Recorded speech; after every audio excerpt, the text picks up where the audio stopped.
Hace 2 días, el presidente Trump anunció que estaba designando a Antifa como una organización terrorista. Y mira, esto es realmente grave.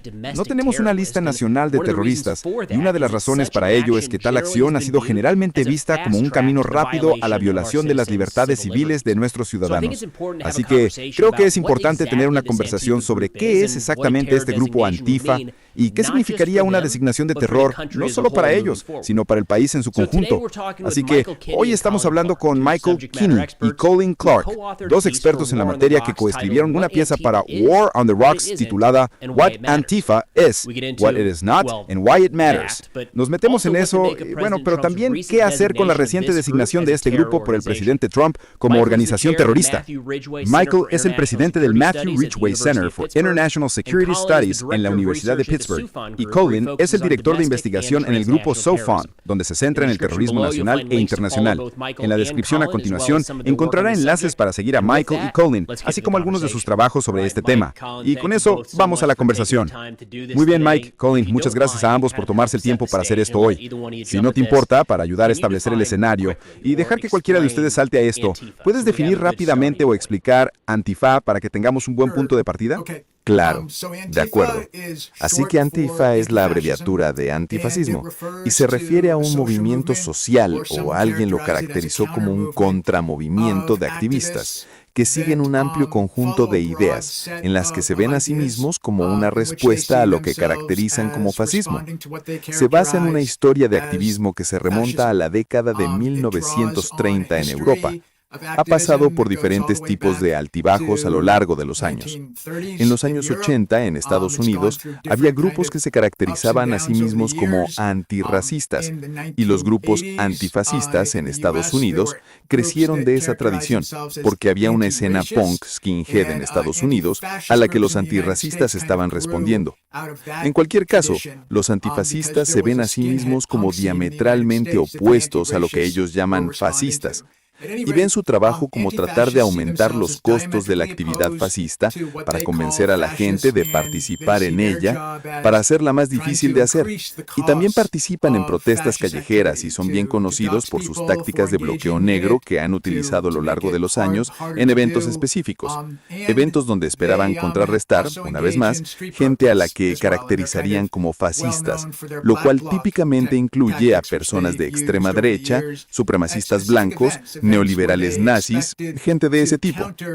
Again, folks that they would characterize as fascists, which typically includes people on the far right, white supremacists, neo-Nazis, people of that sort.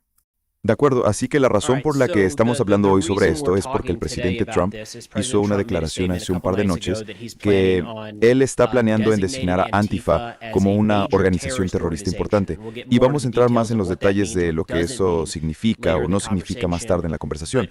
Pero, Mike, lo que acabas de describir no lo es. Siento que la gente podría escuchar esto y decir que una organización que está en contra del fascismo y está en contra del racismo no suena como algo malo. Colin, si no te importa, quizás, ¿dónde está la connotación negativa aquí? Sí, creo que Antifa se ha convertido en una especie de todo para la gente de la derecha y no solo la extrema derecha, en casi todos los discursos diarios aquí en los Estados Unidos, para describir cosas a las que se oponen. Volvamos a la COVID en el periodo justo después de las protestas de George Floyd. Se habla mucho sobre el terrorismo interno y obviamente el 6 de enero de 2021 amplificó ese debate aún más. Daba charlas en varios eventos como suelo hacer. Normalmente hablo de grupos yihadistas salafistas como Al-Qaeda e ISIS, pero empecé a mirar los datos sobre el terrorismo interno. No puedo decirles a cuántos lugares iría y no presentaría la opinión de Colin Clark, sino datos reales sobre dónde se llevaron a cabo la mayoría de los ataques terroristas nacionales y por quién fueron perpetrados. Y sería predominantemente la extrema derecha es mucho más letal. Piensa en el tiroteo del Árbol de la Vida, donde un supremacista blanco entró y mató a adoradores en una sinagoga. El tiroteo del Walmart de El Paso, donde un individuo fue y mató a hispanos en un Walmart. El mayor asesinato en un supermercado de Buffalo, donde un individuo atacó a afroamericanos. Cuando uno mira esos ataques, son mucho más letales que lo que ha hecho la izquierda, y no están ni cerca. La primera pregunta que inevitablemente recibiría era, ¿qué hay de Antifa? Se convirtió en esta respuesta instintiva para decir, el otro lado es malo también. ¿Qué pasa con ellos? Soy agnóstico de izquierda versus derecha. No solo soy políticamente independiente, sino que ante todo soy un analista. Tuve la suerte de haber crecido en la primera parte de mi carrera en la Rand Corporation, que no es partidista. Eso se nos inculcó. Esa ha sido siempre la forma en que he abordado esto. En los últimos años, una de las cosas que he dicho es que la extrema derecha es mucho más letal. Punto. Sin embargo, eso podría cambiar. Podríamos ver un aumento en la violencia de izquierda. El péndulo podría balancearse hacia atrás. Todavía no está ahí, y creo que estamos viendo un enfoque más militante desde la izquierda, pero demasiadas personas toman estas cosas personalmente. Cuando dices la izquierda o la derecha, casi lo ven como, estás diciendo los demócratas o los republicanos. Estoy hablando de los extremos, las personas en el extremo derecho del espectro que promueven y participan en la violencia política. No estoy hablando de la gente corriente. Pero hay un verdadero nerviosismo alrededor. Creo que esto ha contribuido a muchos malentendidos sobre el término Antifa. Es la misma forma en que la gente dice comunismo para decir algo que no les gusta. Ese tipo es un comunista, ¿verdad? En realidad no es comunista, ¿verdad? Simplemente no están de acuerdo con sus puntos de vista. Creo que es bastante seguro decir que los extremistas serán los más peligrosos. Para la gran mayoría, lo sé, de los oyentes y del público estadounidense, no es que queramos llegar a esos extremos y apoyar a esos bandos, pero este es el que está trayendo la atención ahora mismo, Antifa. ¿Ha habido algo en los últimos 2 años, Mike, que haya impulsado esto a la prominencia que tiene hoy? Esta declaración del presidente Trump me pareció un poco inesperada. Claro, viene después del asesinato de Charlie Kirk hace poco más de una semana, así que quizás se esté aprovechando de eso. Pero no creo que Antifa haya salido mucho en las noticias. No, de hecho, Antifa ha disminuido bastante en este país. Antifa fue mucho más activo durante el primer gobierno de Trump. En 2017, los antifascistas organizaron un bloque negro en Washington, D.C. el 20 de enero, el día de la toma de posesión del presidente Trump, su 45º gobierno, que causó bastantes daños. Hubo mucha actividad antifascista a lo largo de 2017 y luego vinieron las protestas de George Floyd y Black Lives Matter, pero sus activistas antifascistas solo desempeñaron un papel secundario, porque nunca han sido lo suficientemente grandes como para impulsar un movimiento de protesta más amplio en Estados Unidos. Sí, es una de las cosas más desconcertantes.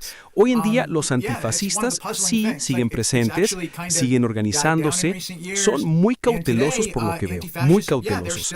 El trágico asesinato de Charlie Kirk, el autor de ese terrible acto aparentemente escribió en una de las balas, o supuestamente escribió en una, atrapen a este fascista. Así que algo así, como decía Cullen, puede fácilmente interpretarse como esto es coherente con la narrativa antifascista.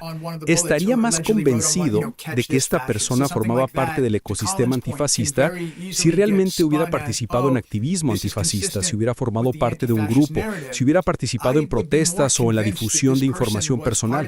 Quizás eso salga a la luz con el tiempo.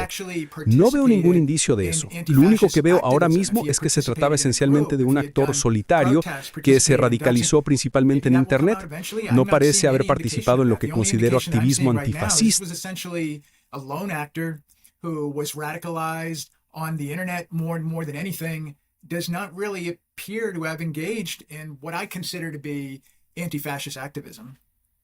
Bueno, creo que uno de los desafíos, según tengo entendido, al intentar ponernos al día, es cómo definir a estos individuos. De nuevo, entiendo que no hay una estructura coherente. Eso no significa que sea una buena ideología ni que no debamos intentar hacer algo para erradicarla o suprimirla. Colin, ¿cómo lo haces? Porque intentamos combatir ideas, pero esto es esencialmente una idea, ¿no? Sí, y creo que en gran medida estas ideas también están presentes en la derecha, ya sea que queramos llamarlas aceleracionismo o una especie de supremacía blanca, neonazis. Ahí hay algunas organizaciones formales, ¿verdad?, que hemos tenido a lo largo del tiempo. Pero de nuevo, volviendo a este punto sobre los extremos, no vale la pena ser matizado, no vale la pena ser moderado. Si quieres que se escuche tu voz, la gente busca clics. Van a las urnas y dicen cosas realmente extremas.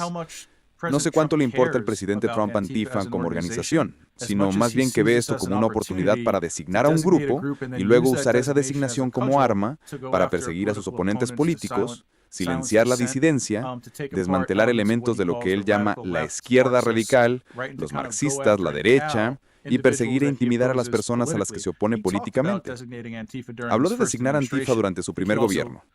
Creo que también puede que haya mencionado la designación de Black Lives Matter. No estoy seguro. Pero definitivamente habló de designar a Antifa. Y como probablemente sepan, no tenemos una ley de terrorismo doméstico para nombrar a grupos u organizaciones terroristas domésticas. Así que, en primer lugar, no hay legislación.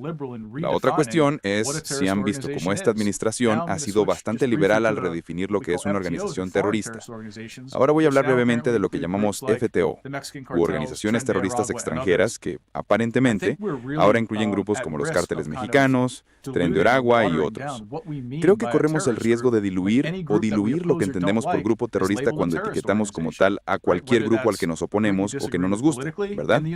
Ya sea un grupo con el que no estamos de acuerdo políticamente en Estados Unidos o un grupo narcotraficante.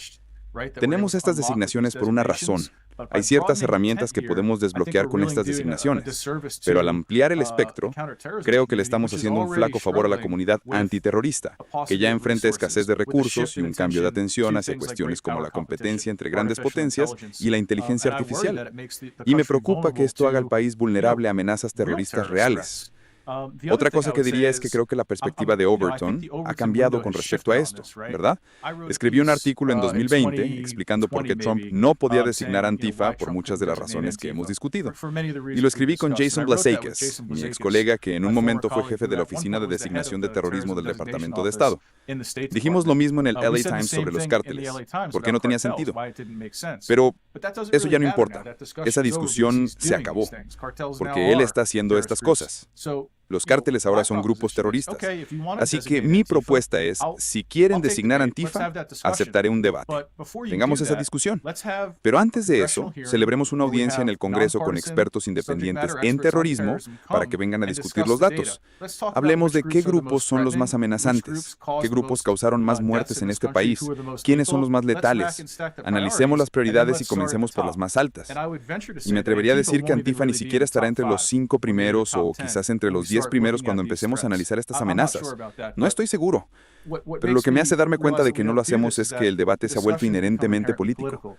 Incluso cuando el presidente Trump habló del trágico asesinato de Charlie Kirk, hizo referencia a otros actos de violencia política contra la derecha.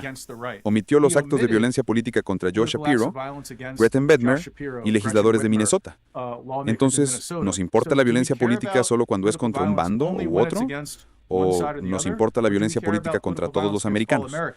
Para mí es más bien lo último. A riesgo de caer en la trampa de las hipótesis, el presidente Trump dijo que los designaría como una importante organización terrorista. Eso no es cierto. Simplemente dijo algunas palabras. Como mencionaste, Colin, no se trata de una organización terrorista extranjera. Pero, Colin, ¿podrías describir rápidamente qué conlleva la designación de una organización terrorista extranjera? Y quiero aclarar primero que Antifa no está necesariamente en esa dirección, pero creo que vale la pena repasar algunas de esas herramientas disponibles.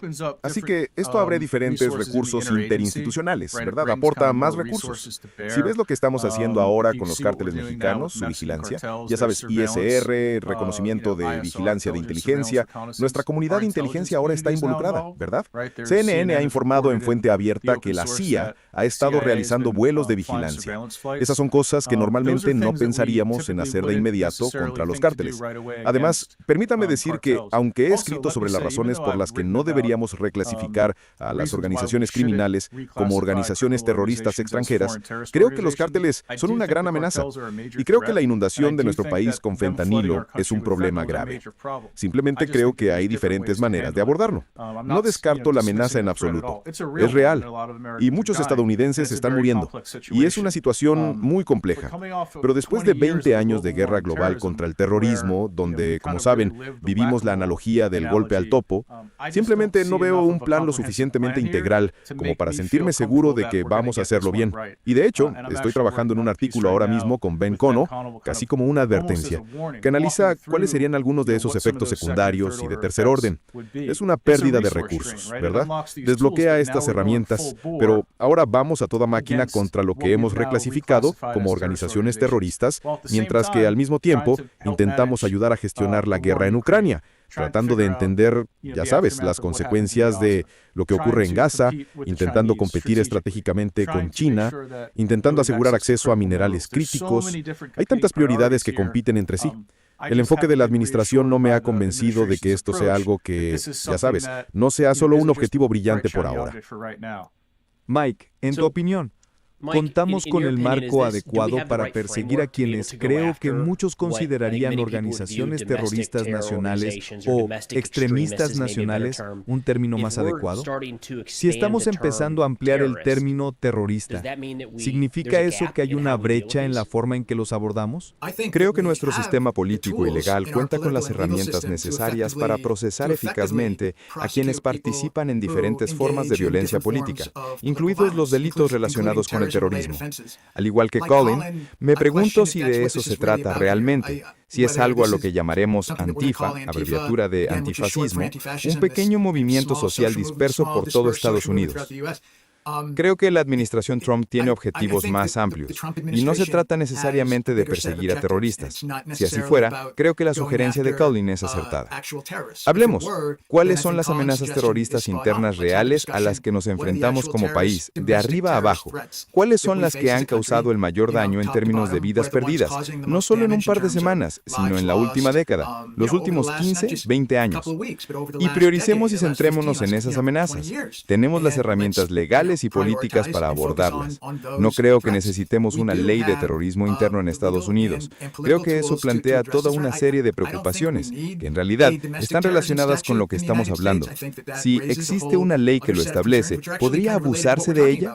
¿Podría abusarse para perseguir a actores que, ya sabes, el partido en el poder considera su adversario, pero que no necesariamente están involucrados en terrorismo? El solo hecho de que estemos teniendo esta discusión ahora no me da mucha confianza en que algo así no pueda suceder. Sí. Permítanme mencionar un par de cosas también. Ya saben, la división Atomwaffen, la base, los Boogaloo Boys, ¿verdad? Estos fueron grupos muy activos en los últimos 2 años, y no recuerdo que el presidente haya mencionado nunca que debiéramos designar a ninguno de ellos. Hay varios grupos de milicianos activos. Hay otros grupos como los Proud Boys. En lugar de decir que deberíamos designar a los Proud Boys, creo que se sintieron alentados por la actitud de mantenerse a la defensiva, ¿verdad? Ese tipo de reconocimiento.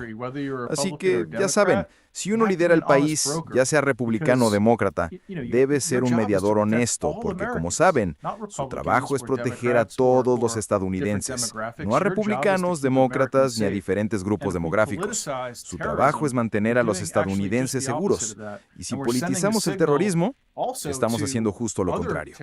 Y también estamos enviando una señal a otros grupos terroristas reales, como Al-Qaeda, el Estado Islámico y sus diversas redes de afiliados, de que estamos ocupados en otras cosas. Estamos considerando otras cosas.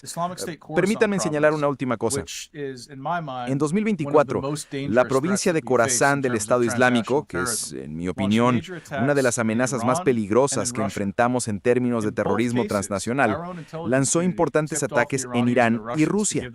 En ambos casos, nuestra propia comunidad de inteligencia alertó a los iraníes y rusos para que estuvieran alerta. Y fallaron. Y mucha gente murió. ¿Y qué hacían sus fuerzas de seguridad?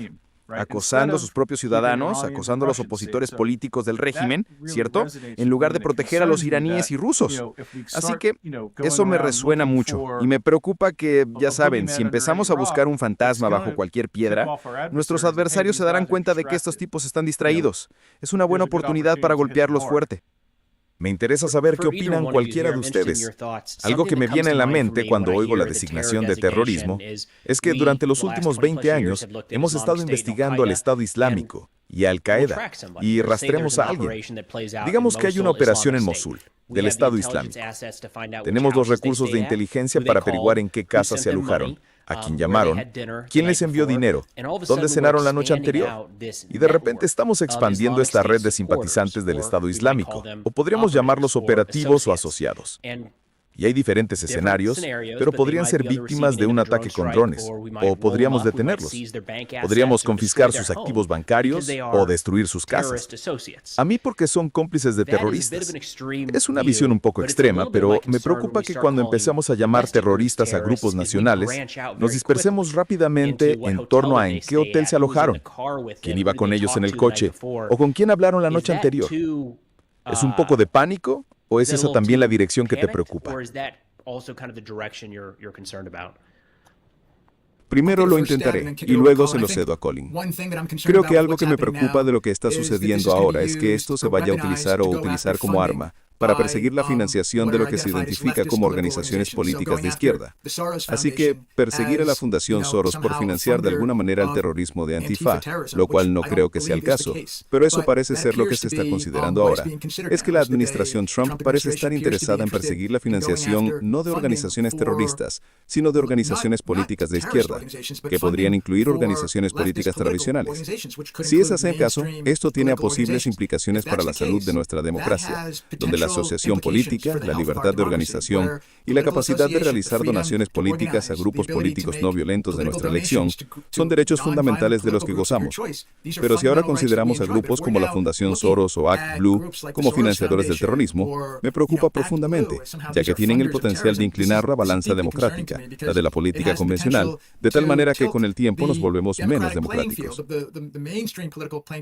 Solo quisiera añadir algo más, y esta fue una de las advertencias que recibí cuando escribí el artículo en coautoría con Jason Mousakis sobre la designación de cárteles. Entonces, si el cártel de Sinaloa es ahora una organización terrorista extranjera, ¿qué pasa con el final de esa cadena de valor? ¿Qué pasa con el niño de 13 años que anda por las calles de Chicago participando en combates cuerpo a cuerpo y vendiendo drogas? ¿Es un apoyo material a una organización terrorista? Yo diría que no, pero ¿podría ser acusado de eso? Potencialmente. Así que al empezar a definir qué es un grupo terrorista, piensen en todos los involucrados en esa organización y en la variedad de cargos que podrían conllevar. Otra cosa que quiero advertir, y esto se relaciona con el punto de vista de Mike sobre la salud de nuestra democracia, es tener cuidado con lo que desean, porque podría conseguirse. Lo que se da se recibe. ¿Qué pasa cuando los demócratas están en el poder? ¿Se sienten obligados a hacer lo mismo? ¿Una retribución exacta a estas mismas organizaciones de la derecha? Y entonces entramos en un ciclo en el que nos enfrentamos entre nosotros. Eso es todo lo que estamos haciendo, perder el tiempo usando lo que solían ser herramientas criminales y antiterroristas para luchar políticamente. Es decir, ya estamos en una mala situación, pero es bastante desalentador si lo piensas. Para terminar, Colin ha podido añadir algo al comentario de Mike un par de veces. Vamos a cambiarlo. Si no te importa, Colin, empiezo y luego pasamos a Michael. ¿Qué estás viendo en las próximas semanas para ver cómo se desarrolla esto? Lo primero que estoy viendo son elementos de lo que llamaríamos radicalización recíproca. Si recuerdas, inmediatamente después del asesinato de Kirk, hubo un par de amenazas de bomba contra la sede del Comité Nacional Demócrata, o CND, ¿verdad? Como símbolos manifiestos de la izquierda. Empezamos a ver violencia política dirigida a instituciones o individuos que son símbolos públicos de la izquierda, ¿y qué hacemos a partir de ahí? Y luego creo que el tipo de debate desde las altas esferas de la administración, si hay gente, y si escuchas al vicepresidente, si escuchas al jefe de gabinete, tienen ideas muy bien pensadas sobre el futuro de esto. ¿Con qué rapidez cobra fuerza? ¿Interviene el Congreso? ¿Importa todavía el Congreso? ¿Existe el Congreso? ¿Hay alguien dispuesto a decir la verdad al poder? Y repito, no estoy abogando por nada radical, todo lo contrario. Como alguien que viene del campo de los estudios sobre terrorismo y ha dedicado su carrera a la contrainteligencia, celebremos este debate. Celebremos este debate. He testificado ante el Congreso en numerosas ocasiones. Invitemos a personas que realmente han vivido esto y analizado los datos. A todos. Invitemos a analistas, expertos, profesionales de las fuerzas del orden. Y celebremos este debate público. Ya no hacemos eso. Las decisiones se toman, se imponen. Y eso contribuye, creo, a aumentar los agravios, lo que nos devuelve a este ciclo aparentemente interminable. Sí, estoy de acuerdo. Personalmente lo que busco en las próximas semanas es ¿hacia dónde va esto? Obviamente las emociones están a flor de piel tras la tragedia de Charlie Kirk. ¿Esto simplemente se desvanecerá como ocurrió durante la primera administración, cuando Trump y sus aliados dijeron que querían etiquetar, ya sabes, designar a Antifa como organización terrorista? ¿De verdad van a intentar hacer algo? Si continúan por ese camino, ¿cuál será la resistencia? Colin mencionó al Congreso. ¿Intervendrán los tribunales en algún momento? Obviamente estamos lejos de que algo así suceda, pero eventualmente, si hablamos de legislación o de actos reales que emprende el gobierno, ¿serán impugnados en los tribunales? ¿Cuál será la reacción de la sociedad civil? La gente está muy nerviosa ahora mismo, ¿verdad? Nadie quiere ver a nuestro país caer en una situación aún peor. Hay mucha ansiedad, mucha tensión. ¿Qué responde la sociedad civil? Esperamos que no veamos una respuesta violenta, pero en cualquier caso, estos son algunos de los temas que analizaré en las próximas semanas y meses. Es genial. Bueno, no es el tema más prometedor, pero muchas gracias a ambos, Colin y Mike, por explicarnos todo esto. Espero que haya servido como una buena introducción a Antifa para mucha gente. Así que, de verdad, agradezco su tiempo, caballeros. Gracias por la invitación. Muchas gracias de nuevo a Michael y Colin por tomarse el tiempo para explicarnos todo esto hoy. De nuevo, pueden encontrar sus cuentas y lugares para seguirlos en la descripción a continuación, así como el artículo que mencioné al principio de este video que ambos escribieron para War on the Rocks, hablando de Antifa. Profundiza un poco más en todo esto. Eso es todo por ahora. Gracias por ver el video y nos vemos la próxima.